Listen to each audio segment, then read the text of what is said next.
ተመልካቾቻችን በዛሬው ቆይታችን በዝርዝር ወደምንመለከተው ጉዳይ አልፈናል። ኢትዮጵያ የአፍሪካ አህጉራዊ ነፃ ንግድ ቀጠና ስምምነትን ተግባራዊ ማድረግ ከጀመረች ጀምሮ በርካታ ምርቶች ወደ አባል ሀገራት መላክ መጀመሯ ይታወቃል። እኛም በኢትዮ ቢዝነስ ዝግጅታችን ነጋዴዎች ምን አይነት ምርቶችን ይዘው የአፍሪካ አህጉራዊ ነፃ ንግድ ቀጠና ላይ ይሳተፋሉ፣ የአፍሪካ አህጉራዊ ነፃ ንግድ ቀጠና ላይ የገበያ እድል ያላቸውና ተወዳዳሪ የሚያደርጉ ምርቶች የትኞቹ ናቸው በሚልና ሌሎችም ተያያዥ ጉዳዮችን አካተን የሚመለከታቸውን ባለሙያዎች አናግረን ጥንቅር አሰናድተናል። እንደሚከተለው ይቀርባል። የአፍሪካ የነፃ የንግድ ቀጠና ማለት አፍሪካ ሀገሮችን በማስተሳሰር የአህጉሪቱን የተሳለጠ ኢኮኖሚ ውህደት ለመፍጠር ታላሚ አድርጎ የተቋቋመ ነው። በአሁኑ ሰዓት ላይ ከ54 ሀገሮች ፈርመዋል። ከዛ ውስጥ ወደ 49 የሚሆኑት ኦልሬዲ አጽድቀውት ወደ ትግበራም እየገቡ ያሉ ሀገሮች አሉ። በዚህ ዘርፍ ሀገራችንም ያው እንግዲህ ቀዳሚነቱን ይዛ ወደ ዘርፉ ገብታለች። እንግዲህ ቅርብ ጊዜ ወደ ሶማሊያ፣ ኬንያ፣ ሳውዝ አፍሪካ የተለያዩ ምርቶችን በመላክ ጀምራለች። አጠቃላይ የአፍሪካ የንግድ ቀጠና ማለት እንግዲህ አህጉሪቱ ከ1.3 ቢሊዮን በላይ ሕዝብ አላት። ይህ ደግሞ ወደ አንድ የገበያ ማዕከል ስናመጣው ከ3 ትሪሊየን በላይ የገበያ እድል ይዞ ይመጣል ተብሎ ይታሰባል። የአፍሪካ ነፃ ንግድ ቀጠና ስንል የአፍሪካ ሀገሮች ስፔሻሊ የአፍሪካ ሀገር ውስጥ ያሉ የንግድ ላይ የሚሳተፉ ሀገሮች በጠቅላላ የዚሁ የአፍሪካ ውስጥ ያለን ንግድ ስፔሻሊ ኤክስፖርት የሚደረጉ የሚሆኑ ወደ ሀገር ውስጥ የሚገቡ ምርቶች ላይ ታክስን በተመለከተ ታክስን መቀነስና አንዳንዶቹ ሀገሮች ላይ ደግሞ እስከናካቴው ከአፍሪካ ሀገር የሚገቡ እንትን ላይ ታክስ የማንሳት ነው። ነፃ የንግድ ልውውጥ እንዲኖርና አንዳንድ ተግዳሮቶችን ለመቀነስ ነው የመጣው የአፍሪካ ንግድ ቀጠና። እዚህ ላይ ቆንጆ እድል ነው ብዬ ነው የማስበው። እስካሁን ባለው ሁኔታ ከዓለም ንግድ ድርጅት ቀጥሎ በጣም ብዙ ሀገራት የፈረሙበትና ወደፊትም ትልቅ የገበያ እድል ይዞ ይመጣል የሚባል ትልቅ የገበያ ስብስብ ነው። ምን አይነት እድል ይዞ መጣ ካል እንደኛ እንደ ሀገር ወይም ደግሞ እንደ ኢትዮጵያኖች ኤክስፖርተሮች ካየን ምናልባት በቅርብ ርቀት ላሉ የአፍሪካ ሀገሮችን እስከዛሬ ድረስ ያው ብዙም አይደለም። በተለይ የኢትዮጵያን ኤክስፖርታን ወደ አፍሪካ ሀገሮች ስናይ በጣም ዝቅተኛ ነው። ምናልባት ሌላ ሀገሮች ላይ ከምታደርገው ኤክስፖርት አንጻር ስናየው ከ20% አይበልጥም ወይም ደግሞ ኦልሞስት 15% እንደዛ አካባቢ ነው ዳታው የሚያሳየው። ከ15% ደግሞ አብዛኛውን ኤክስፖርት የምናደርገው ቅርብ ላሉት እነ ሶማሊያ፣ ጅቡቲና ኬንያ ነው። ስለዚህ አሁን በዚህ የአፍሪካ ነፃ ንግድ ቀጠና ደግሞ ይዞልን የመጣው እድል ምንድነው? ሌሎችም የአፍሪካ ሀገሮችን እድሎችን እንድናይ ወደዛ ሀገሮች ከቀረጽ ነፃ ወይም ደግሞ የቀረጽ ቅናሽ እድሉን ተጠቅመን ኤክስፖርት በማድረግ ተጠቃሚ የምንሆንበትን የተለያዩ እድሎችን ይዞ መጡ።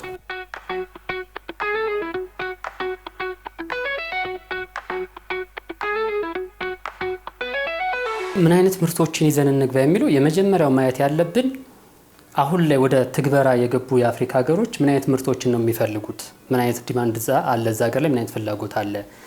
እንዲሁም ደግሞ እኔ ማየት አለብን ብዬ የማስበው እነዚህ ወደ ትግበራ የገቡ የአፍሪካ ሀገሮች ከሌሎች ሀገሮች የሚያመጧቸው ነገር ግን እኛ በደንብ ማርኬት ሰርተን ወደዛ ሀገር ብንገባ ልናቀርባቸው የምንችላቸው የተለያዩ ምርቶች አሉ።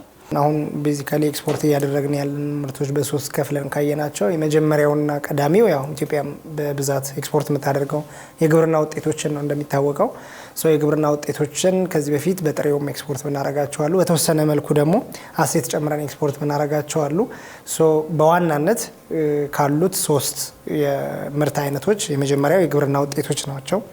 የግብርና ውጤቶች እንግዲህ እንደሚታወቀው ቡና አለ፣ የቂጣ እህሎች አሉ፣ እንዲሁም ከጥራጥሬ ቦሎቄ እነዚህን በስፋት እናደርጋለን። ሌላ አትክልት እና ፍራፍሬ ላይ ስፔሻሊ አቮካዶ እነዚህን ኤክስፖርት እናደርጋለን። አንደኛውና ዋነኛው የግብርና ውጤቶችን ነው። አበባኛ በከፍተኛ ደረጃ ወደ ተለያዩ የአውሮፓ ሀገሮች ኤክስፖርት እናደርጋለን። አንዳንድ ዳታዎች እንደሚያሳዩ ደግሞ በጣም ብዙ የአፍሪካ ሀገሮች ከአውሮፓ ያንን አበባ ወደ ሀገራቸው መልሰው ያስገባሉ። እንደ ምሳሌ እንኳ ብናነሳ ደቡብ አፍሪካ በ2024 እንኳ ከ$1 ሚሊዮን በላይ የሚሆን የአበባ ምርት ከውጭ ከኔዘርላንድ፣ ጀርመን፣ ስፔን አካባቢ ምን አድርጋለች? ኢምፖርት አድርጋለች። ያ ማለት ምንድን ነው? ይህን የአበባ ምርት አሁን ከኛ ሀገር ከኢትዮጵያ ተንስቶ አውሮፓ ይሄዳል። ስለዚህ የራሱ የሆነ የትራንስፖርት ኮስት አለበት። እንደገና ደግሞ ከዛ ሀገር ወደዛ ሲመለስ የራሳቸውን የትርፍ ዕዳግ ጨምረው ፕሮፊት ማርጂን ጨምረው ነው የሚያመጡት። ነገር ግን እኛ ቀጥታ ከዚህ ወደ ደቡብ አፍሪካ ኤክስፖርት ብናደርግ አበባውን ባነሰ የትራንስፖርቴሽን ኮስት ባነሰ ወጪ እናስገባለን። ሁለተኛ የነፃ ንግድ ስምምነቱን ተጠቅመን ባነሰ ወይም ደግሞ በሚቀንስ ቀረጥ እንዲሁም ደግሞ በዜሮም ልናስገባው የምንችልበት እድሎች አሉ ማለት ነው። የኢንዱስትሪ ምርቶች አሉ ምግብን ጨምሮ የኢንዱስትሪ እዚህ ሀገር ተመርተው ስፔሻሊ ማኑፋክቸሪንግ ላይ ማለት ነው ቆዳና የቆዳ ውጤቶች አልባሳትን ጨምሮ ለአፍሪካ ሀገር የምናቀርባቸው ምርቶች ናቸው ማለት ነው። የኢንዱስትሪ ምርቶች የሆኑትን እናቀርባለን። በሶስተኛ የተፈጥሮ ወይም ደግሞ የማዕድናትን ማየት እንችላለን። ወርቅን ጨምሮ ያሉትን የተለያዩ ማዕድናትን ኤክስፖርት ማድረግ እንችላለን ነው እንደ ለሌሎች ስፔሻሊ ለአፍሪካን ሀገር እኛም ከነሱ የምንቀበላቸው ይኖራሉ። እኛም ደግሞ ኤክስፖርት የምናደርጋቸው እነዚህ ሶስቱ ናቸው ማለት ነው። ልክ እንደዚህ ሁሉ ኬንያ ላይ ብንወስድ የተለያዩ የስንዴ ምርት የበቀሉ ምርቶችን ከተለያዩ ሀገሮች ታመጣለች። እኛ ደግሞ ጎረቤታችን ነች። የአየር ትራንስፖርትን ተጠቅመን ወይም ደግሞ በመንገድ የየብስ ትራንስፖርትን ተጠቅመን ባነሰ ወይም ተወዳዳሪ በሆነ ዋጋ ማቅረብ እንችላለን ማለት ነው። ስለዚህ በአጠቃላይ ምን አይነት ምርቶች ናቸው ካል በተለይ አትክልትና ፍራፍሬ እንደዚሁም ደግሞ እነዚህ የጥራጥሬና የቅባት እህሎች፣ የስጋና የስጋ ውጤቶች እንዲሁም የቁም እንስሳት፣ አበባና አንዳንድ ቅመማ ቅመሞች ወደ ተለያዩ አፍሪካ ሀገሮች ላይ የመላክ እድሉም እኛም ችሎታው ይኖረናል ማለት ነው። በዋነኛነት የሚያስፈልገው ምንድነው? የት ሀገር ላይ የትኛው ምርት ብልክ ያዋጣል፣ የትኛው ሀገር ላይ የትኛው የፍላጎት እና የአቅርቦት ክፍተት አለ፣ እኛስ እንዴት አድርገን እንሞላዋለን የሚሉት ነገሮች ግን በደንብ ጥናት ይፈልጋል። በዛ ላይ ተመስርተን መስራት እንችላለን ማለት ነው።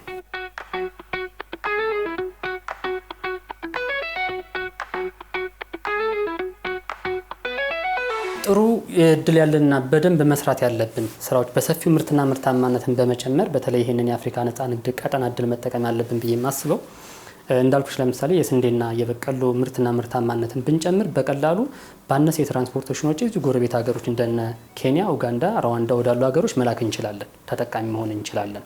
እንዲሁም አትክልትና ፍራፍሬ ላይ ከዚህ የበለጠ በመስራት ወደሚፈልጉ ሀገሮች ወደ ጅቡቲም፣ ሶማሊያም በተጨማሪ ሌሎችም ሀገሮች የአፍሪካ ሀገሮች ላይ በመላክ ተጨማሪ ተጠቃሚ መሆን እንችላለን። ከሁሉም በላይ ግን በደንብ መጠቀም የነበረብን የቁም እንስሳት ምርት በጣም በፊት ይታወቅ ነበር። አሁን ላይ ምርትና ምርታማነቱ በምን አይነት ደረጃ ነው የሚለው ራሱ መጠናት አለበት። ነገር ግን ይህንን በደንብ አጠናክረን ምርታማነትን ጨምረን የቁም እንስሳትን የስጋ ምርቶችን ወደ ተለያዩ የአፍሪካ ሀገሮች በመላክ በተለይ እነዚህ አባል ሀገሮች በመላክ ተጠቃሚ የምንሆንበት እድል በስፋት አለ ብዬ አስባለሁ። ከሁሉም በላይ በሮ ማቴሪያል ደረጃ ወይም ባለበት ከመላክ ይልቅ እሴት ጨምረን ብንልክ ለምሳሌ ቡናን ባለበት ከመላክ ተፈጭቶ ተቆልቶ በተለይ እነዚህ አፍሪካ ሀገሮች ላይ ብናለማምድ የተሻለ ተጠቃሚ መሆን እንችላለን። ምናልባት እንደ ሩዋንዳ ያሉ ሀገሮች የራሳቸው ቡና ሊኖራቸው ይችላል። ሌሎቹ ግን ኦልሞስት ከሌላ ሀገሮች ሊያስገቡ ይችላሉ። ተግባባን። ስለዚህ ወደ እነዚህ ሀገሮች እሴት ጨምረን ተቆልቶ የተፈጨን ቡና በተለያየ መልኩ እነሱ በሚፈልጉት ዲማንድ አናሊሲስ ሰርተን ወደዛ ሀገር በደንብ ብንልክ ያዋጣናል ብዬ አስባለሁ። እንዲሁም ደግሞ አቮካዶ ላይ ጥሩ ጅማሮ አለ። እነዚህ ምርቶችም የሚፈልግባቸው የተለያዩ አፍሪካ ሀገሮች አሉ። እሱም ላይ በደንብ ምርትና ምርታማነትን ጨምረን ምን አይነት የአቮካዶ ዝርያዎች ነው የሚፈለጉት፣ በምን አይነት ወቅት ነው የሚፈለገው፣ ስለዚህ በምን አይነት መልኩ ብናቀርብ የተሻለ ነው የሚሉትን ነገሮች ጥናት ተደርጎ በደንብ ብንሰራበት ሊያዋጣን የሚችል ሰፊ እድል አለ ብዬ አስባለሁ። አሁን ከኢትዮጵያ ስፔሻሊ ከኢትዮጵያ ኤክስፖርት የምናደርጋቸው ምርቶች የግብርና ውጤቶች የተሻለ ፍላጎት አላቸው። ሶ የእኛም ሀገር ኤክስፖርት ከዚህ ከቀጠና ከአፍሪካ ነጻ ንግድ ቀጠና ጋር ተያይዞ በደንብ ሊሰሩበት ይችላሉ ብለን የምናስበው የግብርና ውጤቶች ስፔሻሊ ቡና ነው። ለምን የኛን ሀገር ከሌላም ከኤዥያም ከዩሮፕም የራሳችን የአፍሪካ ሀገሮች መልሰው የራሳችንን ምርት ኢምፖርት የሚያደርጉበት ሁኔታ አለና አሁን ይሄ እድል የሚፈጥረው ምንድነው? ቀጥታ ድሮ ከሌላ ሀገር እኛ ኤክስፖርት አድርገን መልሰው ኢምፖርት የሚያደርጉትን በቀጥታ ማግኘት ይችላሉ። ስፔሻሊ ካነሳን ቡናና ቅባትና ጥራጥሬ እህሎች እነዚህ በስፋት እድል ይኖራቸዋል ብዬ አስባለሁ። ገዢ ሀገራት እንግዲህ በዋናነት የሚፈልጉት የመጀመሪያው ጥራት ነው። የኤክስፖርት ስታንዳርድን የጠበቀ ጥራት ይፈልጋሉ፣ ተደራሽነትን ይፈልጋሉ። ሌላኛው ደግሞ ታማኝነት ነው። ላይክ አንድ አግሪመንት ይዘን ወይም አንድ የኮንትራክቹዋል አግሪመንት ከያዝን በኋላ በታማኝነት እንልካለን ወይ የሚለውን በዋናነት ይፈልጋሉ ማለት ነው። የሌሎች ዓለማት የሚፈልጉትን አይነት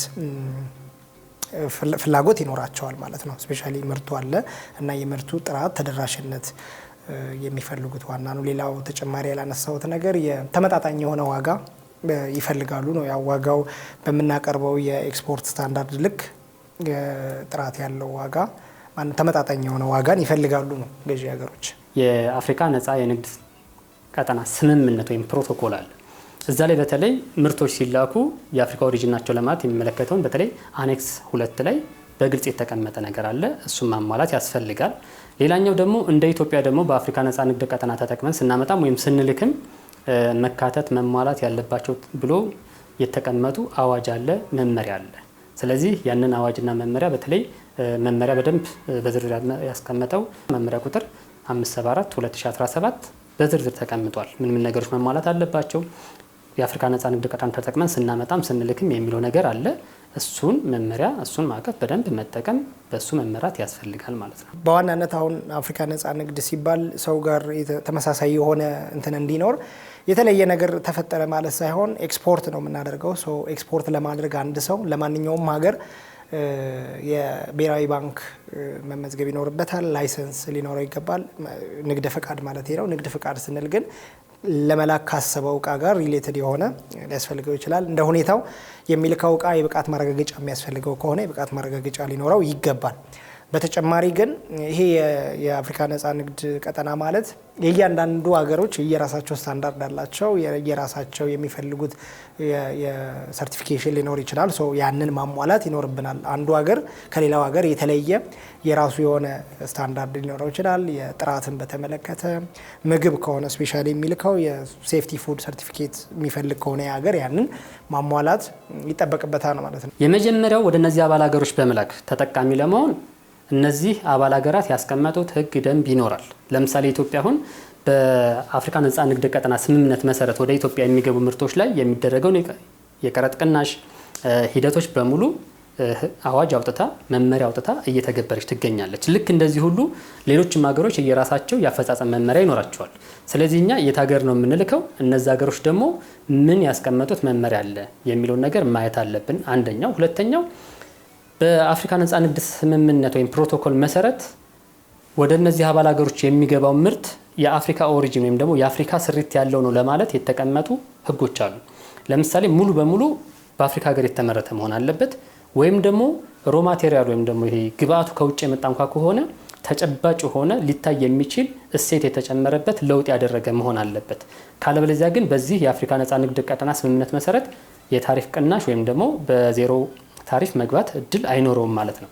ስለዚህ ላኪዎች ወደዚህ ሀገር ከመላካቸው በፊት ምን ማድረግ አለባቸው? የመጀመሪያው በኢትዮጵያ ንግድና ቀጣናዊ ትስስር ሚኒስቴር መመዝገብና የዛ እድል ተጠቃሚ ለመሆን መታቀፍ አለባቸው። እንዲሁም የጉምሩክ ኮሚሽን የሚሰጠውን የአፍሪካ ነፃ ንግድ ቀጠና ሰርቲፊኬት ኦፍ ኦሪጂን ወይም ደግሞ የስሪት ሀገር መግለጫ ለማግኘትም ማመልከት ይጠበቅባቸዋል ማለት ነው። በእያንዳንዱ በሚልኩት የምርት አይነት ወይም ደግሞ በሚልኩበት ሰዓት አንድ እሱ ነው። ሌላኛው ደግሞ ምንድነው ከምንም በላይ እነዚህ ሀገሮች ምንድነው የሚፈልጉት የሚለውን ስናይ የኳሊቲ ሰርቲፊኬት ሊፈልጉ ይችላሉ።